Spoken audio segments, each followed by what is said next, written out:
Thank you, everyone. We'll waste no time. Just a quick moment for me to introduce on the top table, of course, the head coach and captain of the winning team this evening from Australia, of course, Eddie Jones and David Porecki. We'll go straight to questions. First question, please. Second row. Hi, Eddie. Was that a bit closer than you expected? And given the way Portugal played, do you feel there's a realistic hope of staying in the tournament after next weekend? Oh, well, we only had one objective this week, and that was to be alive, and we're still alive. I'm not interested in conjecturing about Portugal and Fiji next week.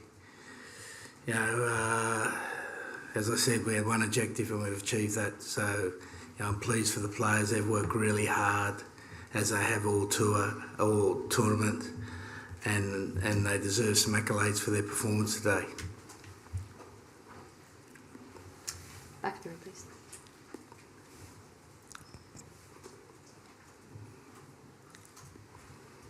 I was going to say, Eddie, how much pride do you take in the development of young forwards such as Angus Bell, Rob Valetini, Nick Frost, those guys that really powered their way sort of over in that first half to set up the win?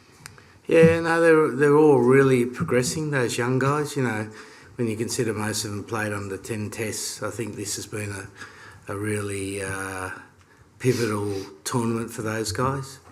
And they'll take away some bad memories and they'll take away some good memories, and we don't know if we've got a chance to make any more memories.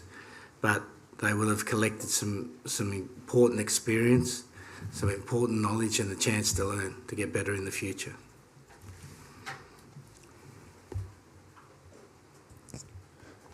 Eddie, evening. How do you go about this week that you've got coming up in terms of keeping your minds in the game for what could happen, but knowing that realistically it's probably quite a small chance?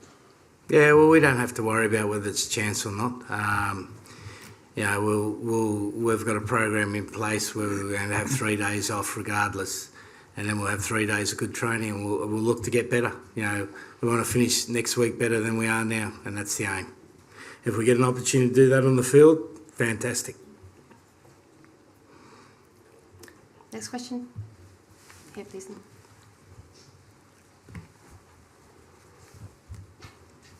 Dave, can you enlighten us at all about what sort of was said on the field? It sort of seemed a bit of a somber moment, like rather than celebratory. Yeah, when all the players were sort of in that group after full time. No, I think it was celebratory. I'm proud of the boys.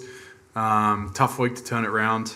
We did that, and as Eddie said, we got the job done. We had an objective tonight, and we got it done. So it wasn't somber at all. It was positive. We know first that we've got things we need to work on, and we're working hard to do that. So yeah, I was proud of the boys and the way we turned it around.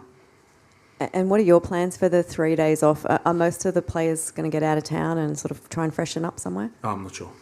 Yeah. Are you staying in SAINT-ÉTIENNE? I'm not sure yet. I Okay. just worry about the game. It is. I guess it's a bit of a bittersweet mood in the team at the moment. Obviously, you said before you're happy to stay alive, but it's it's out of your own hands what happens next week. How do you sum up your mood and the feeling with everyone? Because it's an unusual situation to be in where you're at now. Well, today I'm pleased for the players, mate. I'm pleased that they played with a lot of toughness, a lot of character, and at times we were clinical and at times we weren't, which is where we need to improve. But I'm really pleased for the players, so that sums up my mood. Were there any things today that made you think about what could have been if things had panned out differently? Oh no, I'm not one to do that. You've got to just take everything that comes your way. You know, I had one of they've got a number of French coaches, the Portuguese, and one of them came in and said, "What a wonderful game! You know, 45,000 people at SAINT-ÉTIENNE, Australia versus Portugal, fantastic atmosphere. How good is this game of rugby? You know, we're lucky to be involved in the game of rugby. What a beautiful game." Question. Great. Thank you. Eddie, you had a new centre pairing out there tonight. How did you think they went?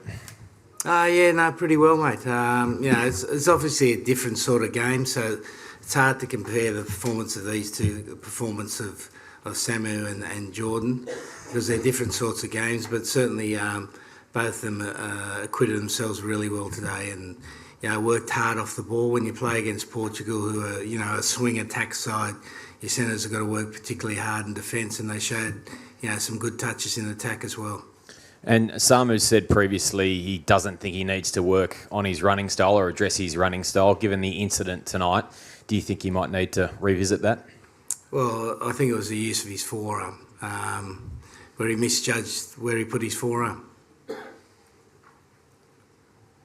Next question. Eddie, looking at the campaign as a whole, what's most disappointed you, and on the other hand, what are the bright spots you would take from it? Look, the disappointment is that we haven't controlled our own destiny. In the pool stage, you want to control your own destiny. We haven't done that, and as I said before, I take full responsibility for that. What am I pleased with? When I look at the squad and I look at the number of players that have improved individually, I'm really pleased. And a lot of these players have got really bright future, as this team has a bright future. And if we stick at it, keep working hard, keep focusing on the things that are important, we'll be a good team, and we won't have this somberness of what's involved around Australian rugby at the moment. You're here, please, and then...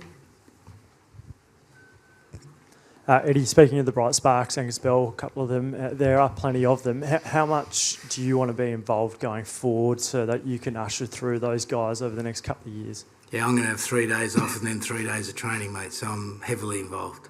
That's the only thing I have to worry about at this stage. But if it is... that's the only answer I'm going to give you at this stage. Okay, but if it is indeed... I just said that, mate. Okay? I don't mean to be rude, but I've got a focus to coach this week, which is 3 days off. You want to know where I want to go? Yeah. Oh, you want to know? I'll have to make something up, mate, because I've got no idea at this stage. Maybe take some carver to Fiji. I think you're giving Marika and Sully my credit card and get him to go to the Fijian camp with some carver. Maybe that might work. Here, please.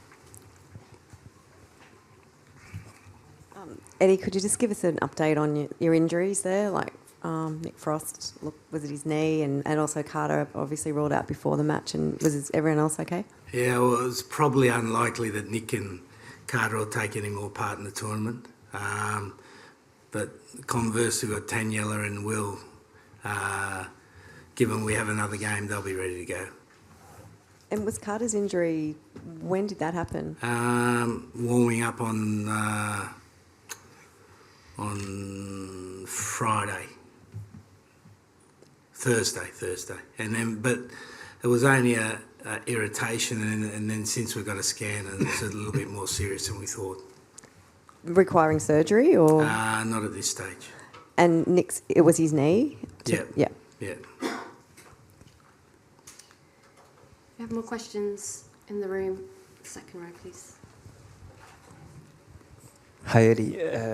During the 10 first minutes, did you had some doubts in your team, or was this the scenario of the game? No, but I really enjoy the way Portugal play. The spirit they play with is fantastic, and I think Patrice Legisquet's done a great job coaching them. And we always knew they were going to have a period in the game where the ball goes side to side. The crowd gets excited, and we made an error in defence. So that was always to be expected. I probably didn't think it was going to happen so early in the game. But I love the way that Dave got the boys together, and we rebounded pretty quickly. Here, please. Eddie, just wondering, was it stressful losing Carter and not having that specialist 10 cover for game day? And then also, will you look at, obviously not clear whether there'll be another game, but will you look at bringing in reinforcements for injured guys? No, not stressful at all, mate. We have players training different positions, and particularly, since the advent of HIA, you've got to become a lot more flexible. So Samu's done a little bit of training there, and he would have been able to handle the role without too many issues. Going forward, look, we'll just make a judgment later in the week about what we do there.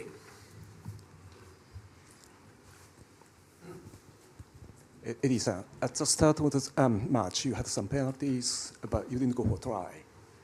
You needed a 4 try at least today, which you did.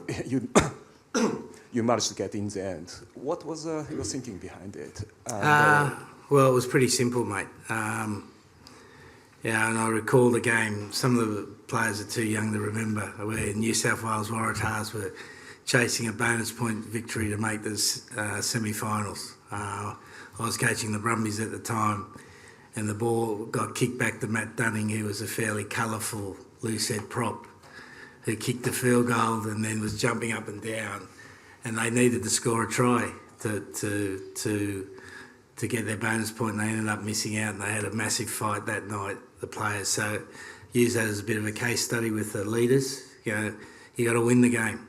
The whole thing is to win the game, and then the bonus points comes on the end of that. And I was really pleased with the discipline of our players doing that, because it gets to 3-0 and the whole crowd's booing, everyone's booing. It's the big thing now to boo. And so they're booing, so they feel some emotional pressure there, and they stuck at it. They've made some great decisions. His third game now as captain of Australia. They've made some really good decisions and stayed disciplined. I just wonder, where are you going to watch the match, Fiji and Portugal next Sunday? Do you have any plan for that?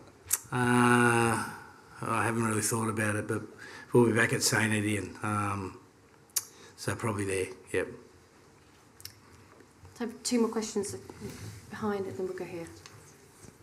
Hi, Coach. I would like to know from today, you have to be more schizophrenic. Today you have to beat Portugal, and next week, on next Sunday, you will be to support the Portuguese. How do you will manage this during the week, this week? Look, it's not a matter of supporting Portugal. We've done all we can. The game will take its course. We don't control the result, so I'm not going to spend too much time worrying about the result. We've had our go at the World Cup. We're sitting where we are. We accept our position, and if it happens that we get another chance, so be it. If it doesn't, we've only got to look at ourselves.